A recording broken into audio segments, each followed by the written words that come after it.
Student sir, आज class 10th के chemistry subject के चौथे चैप्टर कार्बनिक रसायन का परिचय का ये पहला वीडियो मैं प्रेषित कर रहा हूँ।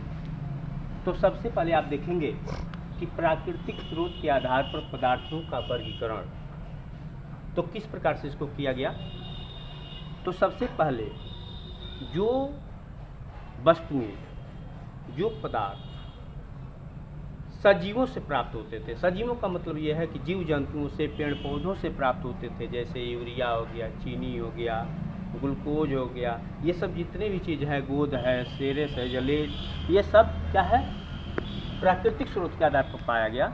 तो जो जीव जंतुओं से प्राप्त होता है, पेड़ पौधों से प्राप्त होता है, उसे हम कार्बनिक रसायन कहते हैं। और जो निर्जीवों के द्वारा प्राप्त होता है, जैसे नमक है आदि, ये सब अकार्बनिक रसायन में आते हैं।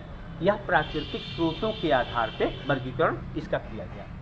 तो अब उसके बाद ये हुआ कि अगर जीव जंतुओं से ही प्राप्त होते हैं तो फिर इसके विषय में अनेक अध्ययन हुए, अनेक वैज्ञानिकों ने अपना अपना तर्क दिया और इसके अंतर्गत एक जैव शक्ति सिद्धांत आया, जिसको जे बर्जीलियस नामक वैज्ञानिक ने सिद्ध किया था। इनके अनुसार कि जो भी जीव जंतुओं से जो भी पदार्थ मिलता है वह केवल जैव शक्ति के द्वारा ही, कोई ऐसी शक्ति है जो जीवों में प्राप्त होती है और उनके द्वारा जो भी यह आपका पेड़ पौधों से या जो जीव जंतुओं से जो प्राप्त होता है उसमें कोई विशेष होता है जिसके द्वारा वह कार्बन या वह पदार्थ प्राप्त होता है। और इस सिद्धांत के आधार पर उन्होंने जैव शक्ति सिद्धांत नाम का एक बताया, सिद्धांत प्रतिपादित किया, जिसके अनुसार यह हुआ कि यह सिद्धांत, जैव शक्ति सिद्धांत, केवल पेड़ पौधों, जंतुओं से प्राप्त होने वाले पदार्थों पर ही होता है। अर्थात जो भी जिसमें भी जीव है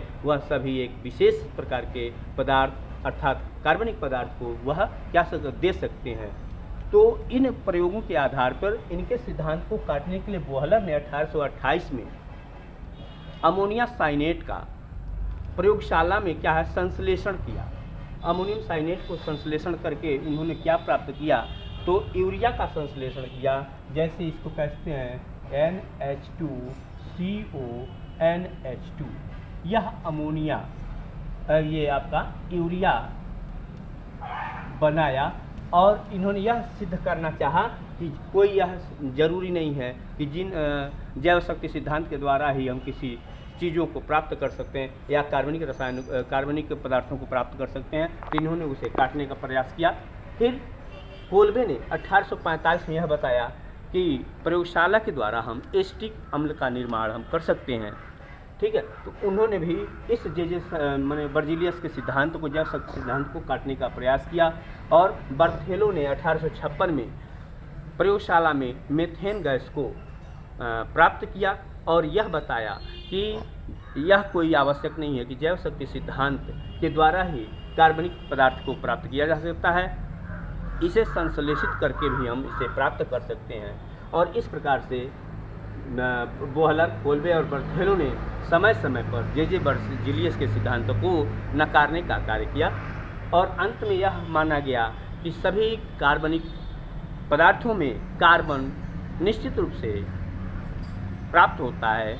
और अब हम कार्बन के विषय में चलेंगे। तो कार्बन क्या है, पहले हम कार्बन के विषय में जानकारी करेंगे। तो कार्बन एक ऐसा तत्व है जो निम्न अभिक्रियाशील कह लीजिए होता है और जो समस्त जीवों में पाया जाता है, समस्त पेड़ पौधों में पाया जाता है। तो यह कार्बन होता है। अब चूँकि कार्बन आप जानते हैं कि कार्बन का परमाणु क्रमांक होता है 6 और इसका जब इलेक्ट्रॉनिक विन्यास करेंगे तो वो होगा 2 और 4। अब यह 2 और 4 जब देख रहे हैं तो अब यह अष्टक इसको पूरा करने के लिए आप जानते हैं कि प्रत्येक परमाणु अपने को अस्थायित्व प्राप्त होने के लिए किसी से इलेक्ट्रॉन ग्रहण करता है या इलेक्ट्रॉन त्याग करता है। तो अब वहाँ पे वह आपने देखा कि वो अष्टक पूरा करने के लिए, लेकिन जब कार्बनिक यौगिक में आएंगे तो यह अष्टक, यह इलेक्ट्रॉनों की साझेदारी द्वारा, शेयरिंग द्वारा एक दूसरे से मिल करके यह क्या करते हैं, अष्टक को पूरा करने का प्रयास करते हैं। अर्थात यह कार्बन के द्वारा 4 इलेक्ट्रॉन त्यागना या ग्रहण करना एक तरह से बहुत ही कठिन कार्य है। अतः यह शेयरिंग के द्वारा, परमाणुओं के साझेदारी के द्वारा एक दूसरे से यह जुड़ करके एक नया यौगिक बनाने का कार्य करता है। और इसकी जो संयोजकता के आधार पे जो इसका कई तरह का आकलन होता है, जिसमें कार्बन की संयोजकता 4 है। यह 4 बनाया गया, देख रहे हैं कार्बन। यह ऐसे भी हो सकता है, माने एक बंध, यह सिंगल बॉन्ड, एकल बंध। दूसरा आता है द्विबंध। तो पिछले समय में यानी पिछले वीडियो में आपने देखा था कि कार्बन कार्बन के बीच में किस प्रकार से युग्म बनता है, पेयर बनता है। तो यह आपने देखा है कि जो कार्बनिक परमाणुओं का जो इलेक्ट्रॉनों की देने से या लेने से यानी ग्रहण करने से या त्यागने से जो बनता था, उसके अतिरिक्त इतर यह अलग तरीके से यानी कार्बन और कार्बन की जो युग्म होता है वह दोनों के साझेदारी के द्वारा या दोनों परमाणुओं के तत्व के परमाणुओं के साझेदारी के द्वारा युग्म बनाया जाता है। चूँकि आप जानते हैं कि जब युग्म की यानी साझेदारी के द्वारा जो बंध बनता है उसे हम सहसंयोजक बंध कहते हैं, और इस प्रकार से जो यौगिक प्राप्त होता है उसे हम सहसंयोजक यौगिक भी कहते हैं।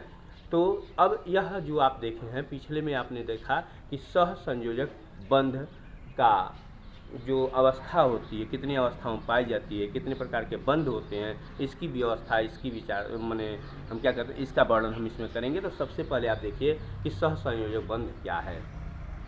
तो जब कार्बन कार्बन परमाणु या कार्बन के इतर कोई तत्व का परमाणु आपस में इलेक्ट्रॉनों की साझेदारी के द्वारा जो बंध बनाता है उसे हम सहसंयोजक बंध कहते हैं। और यह बंध 3 प्रकार का होता है। पहला होता है सिंगल बॉन्ड यानी एकल बंध, दूसरा होता है डबल बॉन्ड द्विबंध, और तीसरा होता है ट्रिपल बॉन्ड या त्रिबंध होता है। अब इसकी अवस्थाएं कौन सी होती है, यानी बंध को कितनी अवस्थाओं में हम देख सकते हैं, कितनी अवस्थाओं में प्राप्त कर सकते हैं, इसका भी वर्णन पिछले वीडियो में किया गया था। लेकिन इसमें शॉर्टकट में आपको हम बता दें कि जो कार्बन का देखते हैं मीथेन के साथ, यानी कार्बन की चारों संयोजकताएं जो एक ऊपर नीचे अगल बगल में हैं, यह सभी हाइड्रोजन के द्वारा या किसी अन्य तत्वों के द्वारा, तत्व के परमाणु के द्वारा यह संयोजित हो जाती हैं, और यह पूर्ण रूप से एक तरह से शेयरिंग करके एक नया यौगिक बनाता है।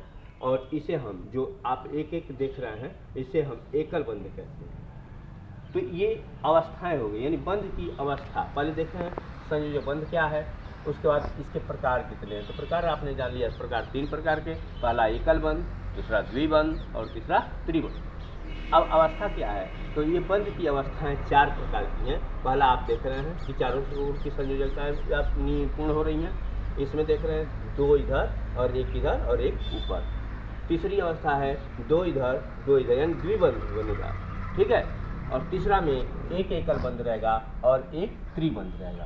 फिर से आप स्पष्ट हो जाइए कि कार्बन में एकल बंध 4 होते हैं। फिर यहाँ पे देख रहे हैं 2 एकल बंध और 1 डबल बंध यानी द्विबंध। इसमें भी देख रहे हैं कि 2 द्विबंध हो गया। इसमें देख रहे हैं 1 एकल बंध और 1 त्रिबंध की अवस्थाएं प्राप्त हो रही है। अब कार्बन की चारों संयोजकताओं की प्रकृति क्या है, तो चारों संयोजकताओं की प्रकृति समान होती है। यानी कार्बन में जो आप 4 देख रहे हैं, यानी 4 परमाणुओं के द्वारा वह माने अपने आप को पूर्ण कर लेता है, और शेयरिंग के द्वारा या साझेदारी के द्वारा एक नया यौगिक का निर्माण करता है। दूसरा आ गया कार्बनिक यौगिकों की अधिक संख्या होने के क्या कारण है। तो आप देख रहे हैं कि जब प्रकृति में हमने कल भी बताया था कि प्रत्येक वस्तुओं में जो सजीव तरह से हैं उसमें कार्बन प्राप्त होता है, ठीक है।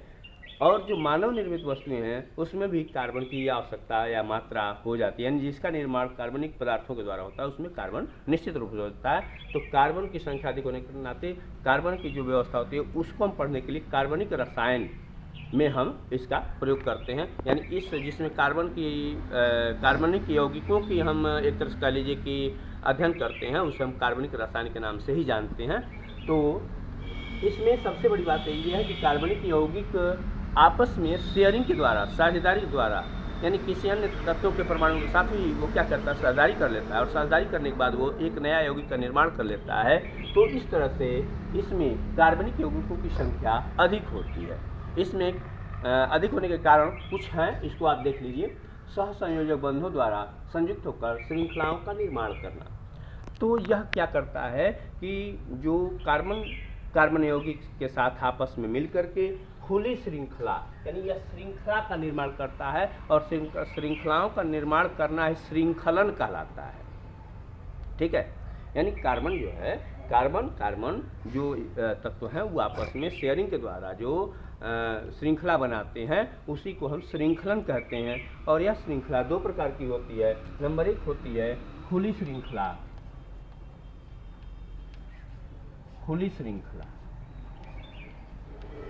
और दूसरा होता है बंद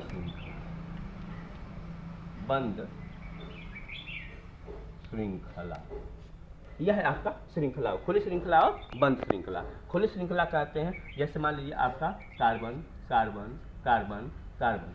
अब इसको हम क्या करेंगे, इसको संयुक्त कर लेंगे। तो इसको जो है अगर पूर्ण करने के लिए यहाँ पे आप देख रहे हैं,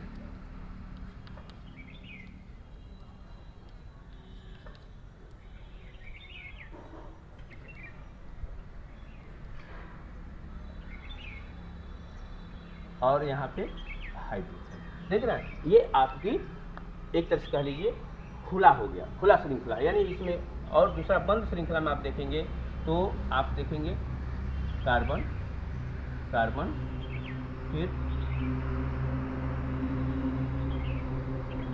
कार्बन, और फिर ये कार्बन, ये 4 का हो गया। यह 6 का भी हो सकता है। अब इसको 6 के लिए आप देखेंगे कि एक तरह से इसको कर लीजिए,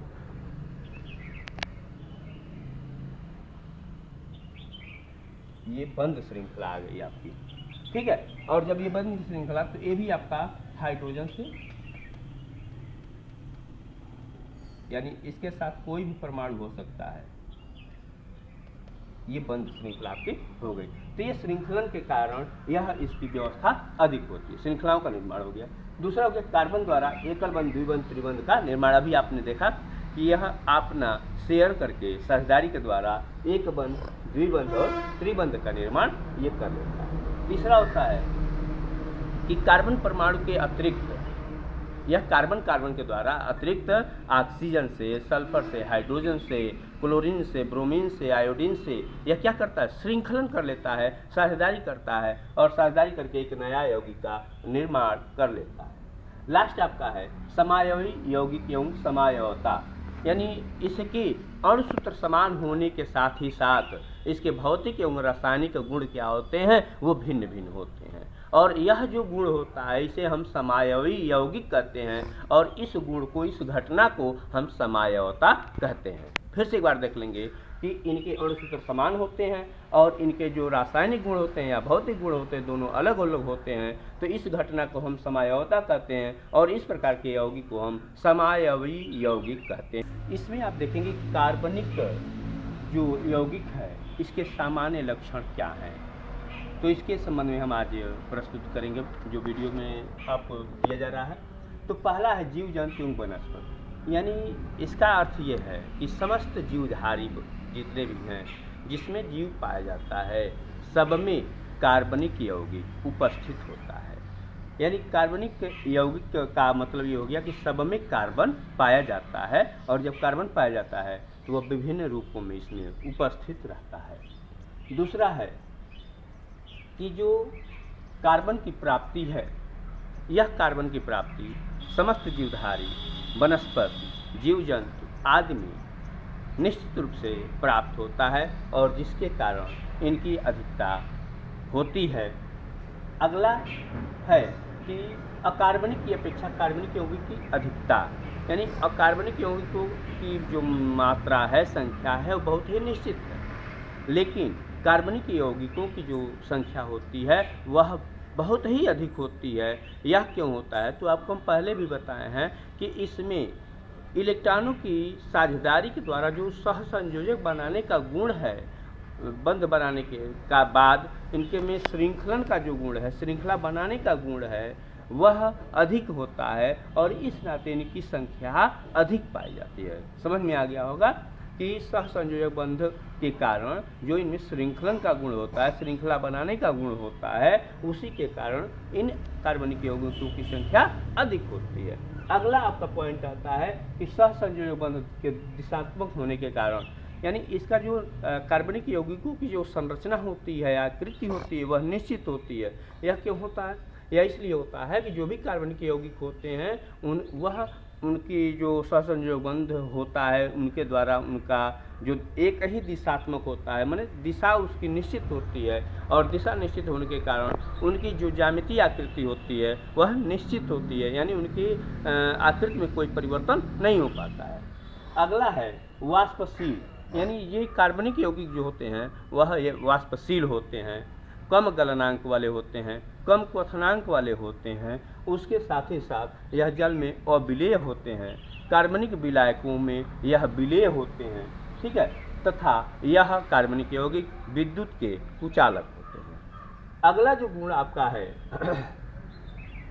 कि विभिन्न प्रकार के समायवता का ये प्रदर्शन करते हैं। समायवी अभी हम बात किए थे पिछले वीडियो में कि समायवता क्या है। तो समायवता इनके जो है कि अणुसूत्र इनके समान होते हैं, और समान होने के बाद भी इनके जो भौतिक गुण होते हैं और रासायनिक गुण होते हैं, दोनों क्या होते हैं? अलग अलग होते हैं। और जब ये अलग अलग होते हैं तो उस हिसाब से जो इनका प्रदर्शन होता है समायवता का, वह निश्चित हो जाता है, और जितने भी अलग अलग रूपों में प्रदर्शित करते हैं उसी को हम समायवी यौगिक या समायवता का गुण कहते हैं।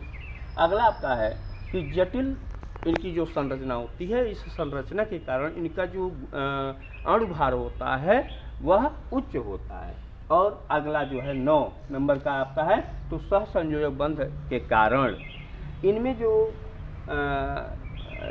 सहसंयोजक बंध के द्वारा जो नए नए तत्व बनते हैं, यौगिक बनते हैं, उनमें आयनन नहीं होता, यानी अर्थात इसका एक तरह से शब्द कर लीजिए कि कार्बनिक यौगिकों में आयनन नहीं होता।